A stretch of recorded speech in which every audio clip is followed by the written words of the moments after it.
ne sont pas les seuls à adhérer à l'idéal du samouraï. Les femmes de samouraï sont, elles, formées à protéger leur famille. La chose la plus importante pour une épouse ou pour une fille de samouraï était de ne jamais oublier son honneur et sa fierté.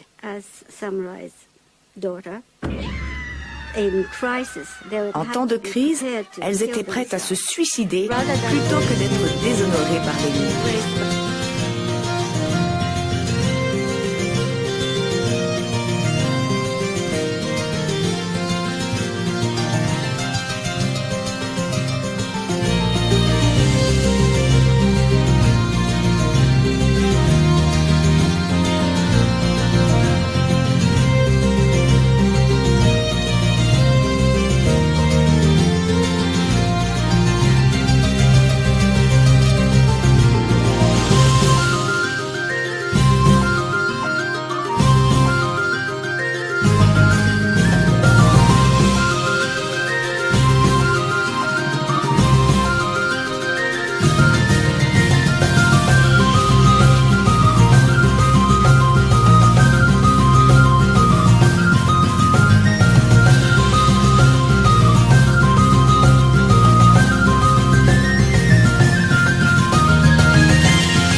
Pour survivre, une technique de combat irréprochable est un atout décisif. Des siècles durant, les samouraïs ont exercé leur intuition afin de réduire au minimum leur temps de réaction. Par exemple, pour parer un coup de sabre.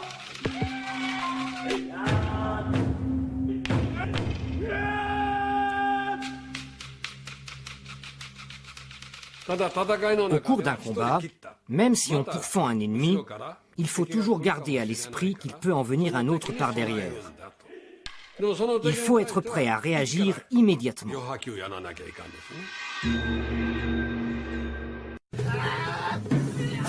Endurer les rigueurs d'entraînements interminables. Garder les idées claires face au danger.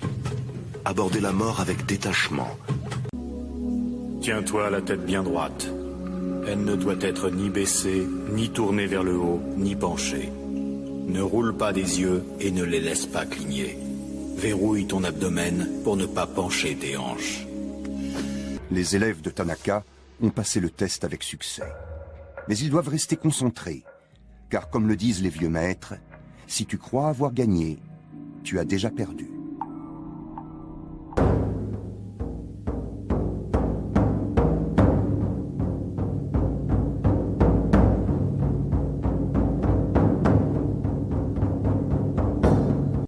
La bataille décisive approche. Une fois de plus, la guerre menace.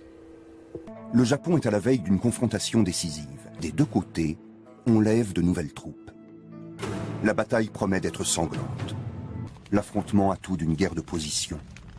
Les samouraïs se recentrent sur les idéaux d'honneur et de loyauté. Mais ils règlent toujours leur compte selon l'ancienne coutume.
a un rythme en toute chose.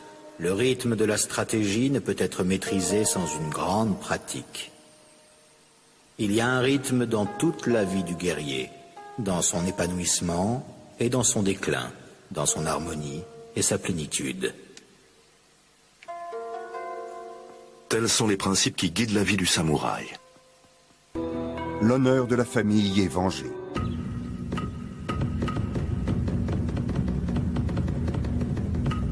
Un cri d'enthousiasme unanime s'élève. Bravo! Bravo! Cette approbation des fidèles serviteurs résonnera pour les siècles à venir. Nous avons raconté ici leur gloire sans cesse renouvelée, comme les feuilles du bambou. L'honneur des samouraïs persiste à jamais dans les mythes et les légendes. Mais dans le Japon des Tokugawa, il n'y avait plus de guerre ni de quête pour une gloire éternelle. Dans la vraie vie, les samouraïs allaient devoir trouver un autre exutoire à leur passion.